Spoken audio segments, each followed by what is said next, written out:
If you are currently in the process of querying literary agents, then this video is specifically for you.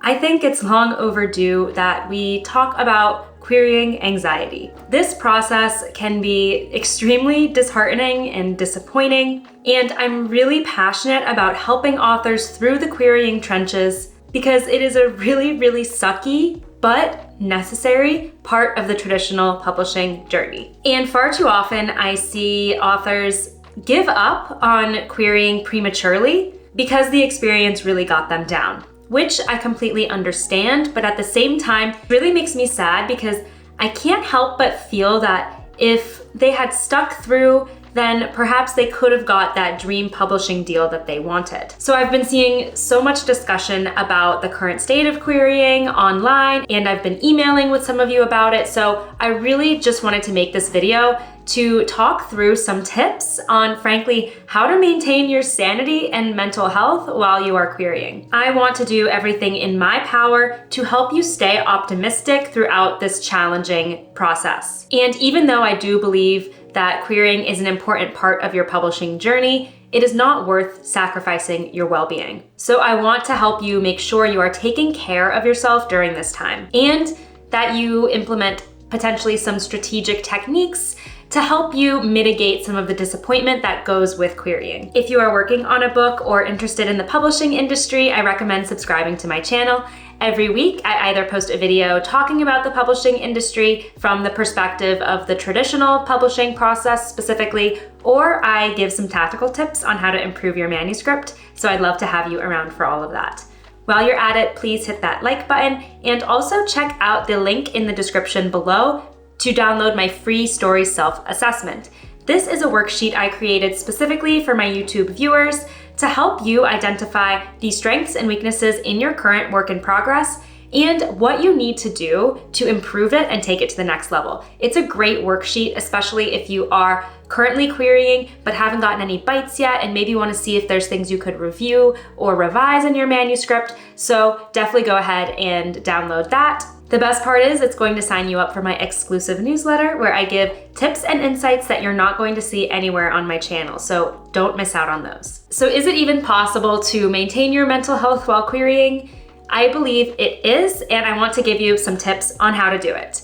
The first and biggest, by far the most important step you need to take is to reset your expectations. So much of the disappointment and sadness and discouragement and anxiety that is all wrapped up in querying comes down to having unrealistic expectations for how the process is going to look for you. And frankly, that is not your fault at all.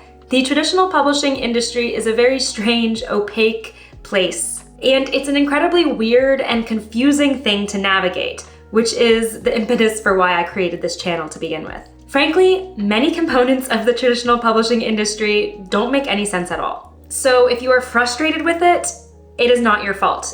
It's a weird industry, but I want to help you reset your expectations so that you can navigate it confidently. I see authors primarily getting frustrated with the length of time that it takes to hear back from literary agents when you are querying. It is completely true that in any other industry, basically, it would be completely mind-boggling to ask someone to wait several months for a response. Not to mention the fact that, unfortunately, some agencies say that if you don't hear back from them, you are supposed to just take it as a rejection because you might not get a response at all. Unfortunately, this is an industry standard, as weird as it is. I have writers email me all the time asking if they should give up querying because it's been 3 or 4 weeks and they have heard nothing from literary agents. The truth is, in these situations, my advice is always the same. You just have to keep waiting and see how it plays out. And now more than ever, people are saying this is potentially the toughest time to be querying in the history of the traditional publishing industry. Because agents are quite overloaded with queries, they may take even longer than typical to get back to you.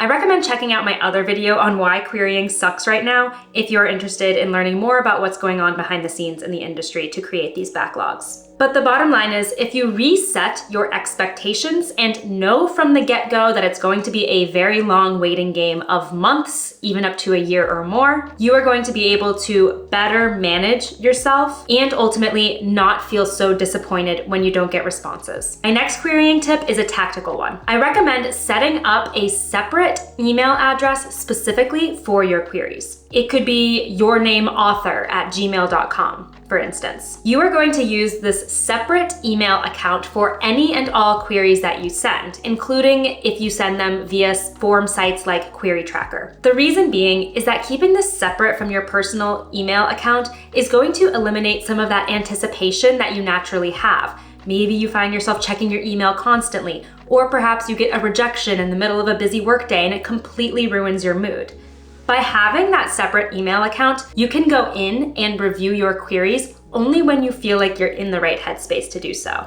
I would recommend doing it no more than once a day. You don't want the lack of responses from literary agents or, unfortunately, those necessary rejections to completely throw you off when they pop in and you get a notification when you're in the middle of something. This is going to do wonders for your mental health while you're querying. And even if you want to check every other day or so, that is completely fine. Literary agents, if they do respond positively and request a partial or full manuscript, are not going to expect you to respond immediately with the manuscript. You should respond quickly, but they likely took several weeks to get back to you, so waiting a day to respond to them is not going to make a difference, I promise. So don't worry about that if you're concerned about only checking once a day or once every other day. Set a time that works for you. Maybe it's at the end of the day, you're winding down, and you pop in there just to see if anything happened with your queries. Do whatever makes sense for you. Make sure you enter that inbox in a good space mentally so that the rejections or the lack of responses don't get you down. My next tip for staying optimistic when querying is to not get attached to agents. Another huge source of upset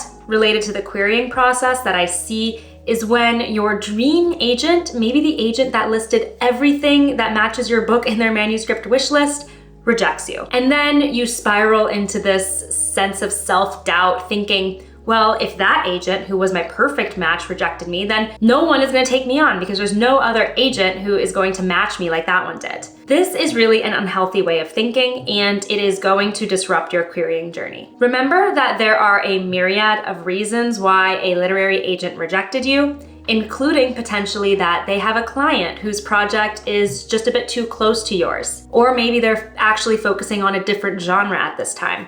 These are things that you cannot know going into the querying process, but I want you to know that when they reject you, it is not personal, and it does not necessarily mean that your story is bad and that another agent won't love it. So do not get hung up on this specific dream agent and then give up entirely if they reject you. Really keep an open mind regarding all of the agents that you reach out to. While you should do everything in your power to match your book project with the agent's manuscript wish list, don't allow yourself to get overly attached and therefore heartbroken, because this is a business decision for the agent at the end of the day, and sometimes business just doesn't work out the way that you wanted it to. Your dream agent at the end of the day might be someone who you didn't realize on first glance. My next tip for maintaining your mental health while querying is to ignore statistics. If you are an analytical person, you might be inclined to track your own query statistics. For instance, measuring how many requests you got for the full or partial manuscript out of how many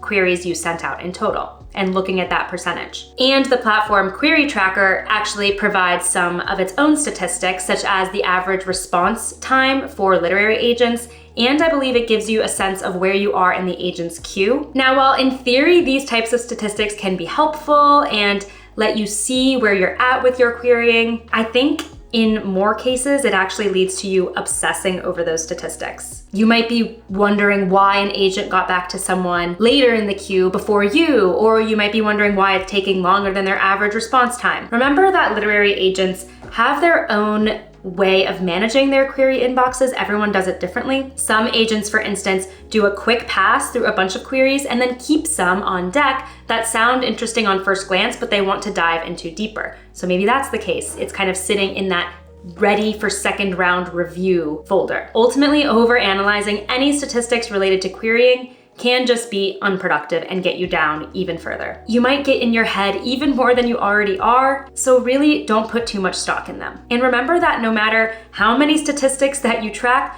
all it takes is one agent saying yes, and then you've reached your goal. So all of those statistics will ultimately become moot anyway. So for now, just ignore them. My final tip for staying optimistic while querying is to connect with other querying authors. There is a robust community online of authors sharing their experiences throughout the querying journey. If you search the hashtags #amquerying or writing community on Twitter, for instance, you're going to see thousands of posts, and people post with those hashtags every single day. Writers will often share how many rejections they've gotten, for instance, or they'll share an experience where they got a specifically upsetting rejection, which can give you that sense of camaraderie and that you're not alone because others are going through the same sense of disappointment. Sometimes writers will also often share their success stories. So they'll say how many queries it took them and then announce that they signed with their literary agent. That can also be really encouraging to see, particularly if they have sent out a lot of queries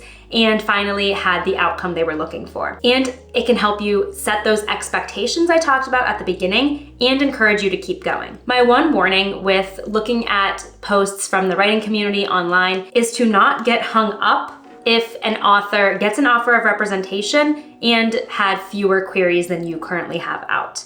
Remember, everyone's journey looks completely different. It is never going to be the same for every author. So if for you personally, it actually isn't productive to see those kinds of posts, then just stay away from those hashtag threads altogether. And to speak to that a little bit more, if at any point querying feels utterly overwhelming, it's getting you down, it is affecting other parts of your life and taking a toll on your mental health, remember that you can always take a step back and take a break. There will always be agents accepting queries. So if you need to take a break for a month or two or even a year, do it. You can always come back to querying at a later time. It is not worth you sacrificing those elements of your life to go through the querying process. Querying is ultimately not worth sacrificing your happiness. I hope these tips helped you feel more optimistic about the querying journey and gave you some ideas on how to maintain your mental health throughout this challenging part of the publishing journey. I ultimately want you to clear your head and go into it feeling encouraged and resilient. Let me know in the comments if you are currently in the querying trenches. This is a safe space to talk about your experiences, and if you feel comfortable sharing your specific amount of queries you've sent out, for instance, feel free to do so. I do think it can help to see where other authors are at and really find connections that way and really support each other throughout this journey. If you're looking for some more strategic tips on querying for success, I recommend checking out my other video where I go through tactical ways to approach your querying. And as always, if you found this video helpful, please hit that like button and subscribe if you haven't already. Don't forget that free story self-assessment waiting for you in the description below. That can also help you get your mind off of the querying journey for just a second. Thank you so much for watching and happy querying.